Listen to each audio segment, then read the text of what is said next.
Bonjour, je suis Guénaëlle Formal.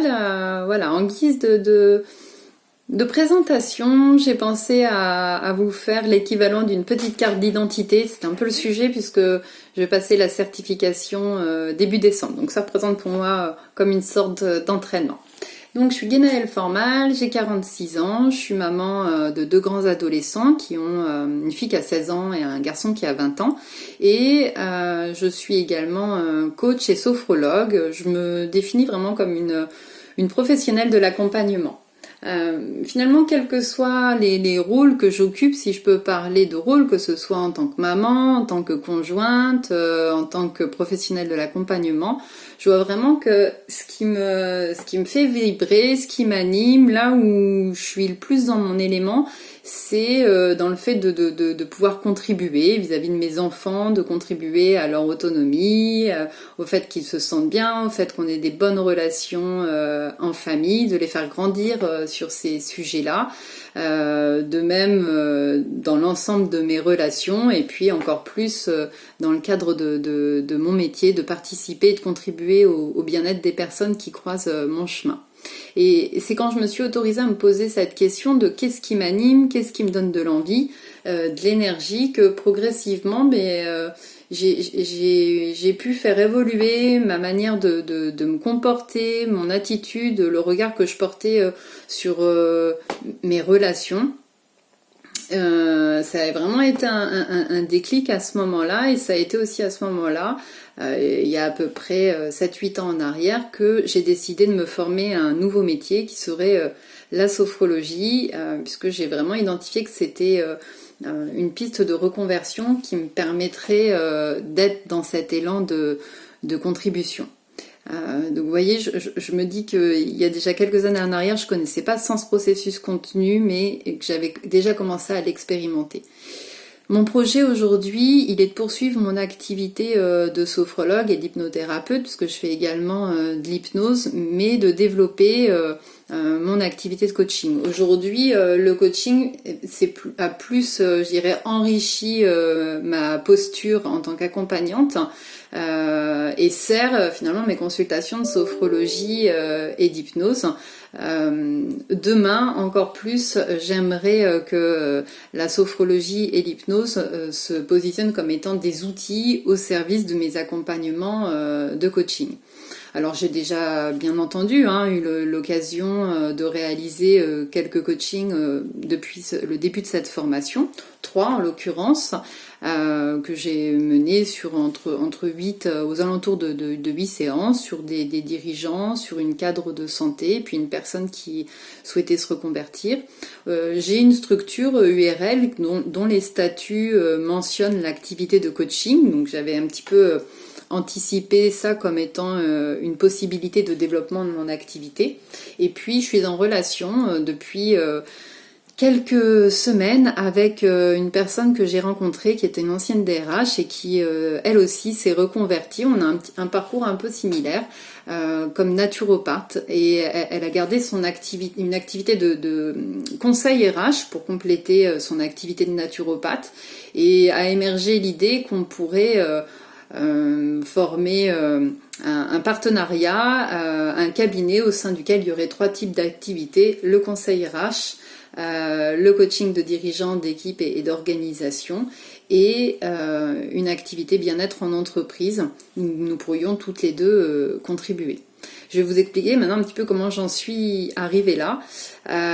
En préparant cet exercice de la carte d'identité, j'ai fait le constat qu'il y a 10 ans en arrière, j'étais une personne divisée. C'est-à-dire que c'est comme si à chaque fois je rentrais dans un rôle, celui de maman, celui de professionnelle, celui de conjointe, celui d'amie, et bien tous ces rôles s'opposaient les uns aux autres ou empêchaient les uns et les autres. Bon, pour vous donner un exemple, quand j'étais maman, je pensais à tout le temps que je ne pouvais pas travailler. Donc mon rôle de professionnelle empêchait mon rôle de maman et inversement. Bref, cette division me coûtait beaucoup en termes d'énergie, de culpabilité et de tension émotionnelle. Et quand je regarde ce qui s'est passé, même si c'était pas conscientisé à cette époque-là, c'est que sur ces 10 dernières années, je suis revenue en quelque sorte à réaligner les colonnes, les vertèbres de la colonne vertébrale du sens très chère à Vincent Lénart. Et ça a commencé en allant revisiter la vertèbre du personnel, puisque à cette époque-là, j'avais tout pour être heureuse sur le papier, un bon mariage, une maison, un bon boulot, mais je me sentais pas vivante. J'étais souvent en proie, je vous dis, à des tensions émotionnelles. Ma mère, elle me disait, mais t'es pas épanouie. Donc j'ai cherché à comprendre d'où venait cet écart entre l'extérieur où j'avais tout pour être heureuse et l'intérieur. Et j'ai commencé à me poser beaucoup de questions à ce moment-là. Qu'est-ce qui fait qu'on est heureux? Qu'est-ce qui fait qu'on l'est pas? C'est quoi le sens de tout ça? D'ailleurs, qu'est-ce qu'on fait ici sur Terre? C'est quoi le sens de la vie? Je suis allée trouver toutes ces réponses. En tout cas, j'ai cherché, à défaut de trouver toutes les réponses, mais dans des livres, dans des courants philosophiques, dans des courants spirituels, et cette question du sens de la vie, de ce que je veux faire de ma vie, a pris une place centrale dans, voilà, dans les décisions que j'ai été amenée à prendre à ce moment-là. Alors là, clairement, l'envie de me reconvertir, en tout cas de changer de métier. À l'époque, je faisais de l'animation commerciale pour le réseau des banques populaires et des caisses d'épargne. Cette question est devenue centrale et tout m'est passé par la tête. Mais en même temps, j'avais un peu entamé une déconstruction au niveau personnel puisque j'avais aussi pris la décision de me séparer. Donc cette question de la reconversion professionnelle, je l'ai mise pendant le temps de la réparation un petit peu de côté pour prendre le temps de me reconstruire sur ce plan-là. Et puis quand ça a été ok pour moi, j'ai ressorti la vertèbre du professionnel pour aller remettre de l'essentiel au cœur de l'important. Et je suis venue m'interroger sur finalement qu'est-ce qui m'animait dans mon travail, parce que j'étais pas malheureuse dans mon travail, mais en fait ce qui m'animait, c'était de faire en sorte, depuis tout le temps finalement, que les personnes que je croisais, que je puisse faciliter leur travail. J'ai été directrice d'agence dans une société de financement spécialisée, donc j'avais des collaborateurs que je manageais. Moi, ce qui me faisait kiffer, comme on dit, c'est de les accompagner, de les faire monter en compétences, faire en sorte qu'ils aient des bons résultats pour qu'ils soient fiers d'eux, qu'on puisse fêter ça à la fin du mois. Voilà, c'était ce genre de choses qui m'animaient au quotidien. Et puis après, de la même manière, quand j'ai fait de l'animation commerciale, j'accompagnais des dirigeants, des directeurs de région, des commerciaux. Mon objectif, c'était d'être une ressource pour eux au service du développement de leur activité. Mais j'ai envie de dire que dans ce domaine de la banque, ça manquait quand même un peu de sens pour moi. J'y mettais du sens en me disant, mais moi je m'occupe pas trop des objectifs commerciaux, ça va suivre parce que je sais que quand je travaille bien avec les personnes, les résultats suivent. Mais à un moment donné, c'était plus suffisant. Et je me suis dit, mais qu'est-ce que je pourrais faire où quand je me lève le matin, ça correspond à ce que je préfère, ce qui me passionne. Et là, je me suis dit, il faut vraiment que je me trouve un métier qui soit en phase avec l'accompagnement des personnes. Et à ce moment-là, j'ai croisé la route de la sophrologie et la sophrologie, ça correspondait vraiment à deux de mes enjeux qui étaient contribuer au bien-être des personnes et à leur croissance. Et une sorte de montée en compétences personnelles qui serait au service de tous les domaines de la vie. Alors, c'était décidé, j'allais me former, j'ai pris mon temps. Sur les 3 dernières années de mon ancienne vie professionnelle, je me suis formée à la sophrologie et j'ai préparé mon projet aussi en termes de trésorerie financière. Et puis janvier 2018, ça y est, je m'installe. J'avais quitté mon ancienne entreprise et là, de nouveau, processus de déconstruction et de réparation. Je me retrouve confrontée à mes plus grandes peurs, l'insécurité financière, comment j'allais faire, mais qu'est-ce que j'avais fait là.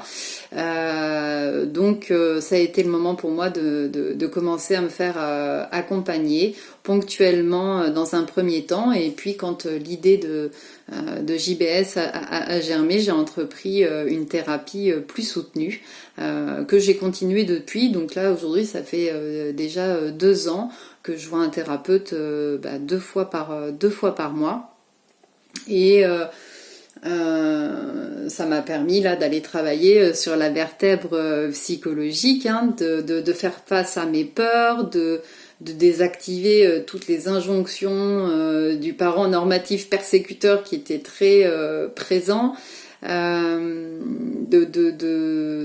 trouver tout un tas de ressources pour être le plus possible dans mon link intérieur, quelles que soient les situations que je vis, que ce soit en tant qu'entrepreneuse, en tant que maman, dans mon quotidien de manière générale. Et je pense que ce que j'y apprends le plus, c'est à être le plus présent, le plus authentique possible, et retrouver du coup de l'harmonie. Mais dans cette activité de sophrologue, assez rapidement, je comprends que cette activité ne va pas être suffisante au regard des enjeux qui se révèlent à moi. Parce que le premier enjeu, c'est vraiment de contribuer dans l'environnement professionnel et pas uniquement auprès des particuliers. Et ça, je pensais qu'en tant que sophrologue, j'allais pouvoir le faire. Dans l'expérience que j'ai, c'est peu le cas. C'est important pour moi de contribuer à cet endroit-là, puisque j'ai la croyance que quand les personnes en entreprise montent en conscience et sont en croissance, cela se répercute sur un grand nombre d'acteurs, les collaborateurs, les clients, les partenaires et plus globalement l'environnement.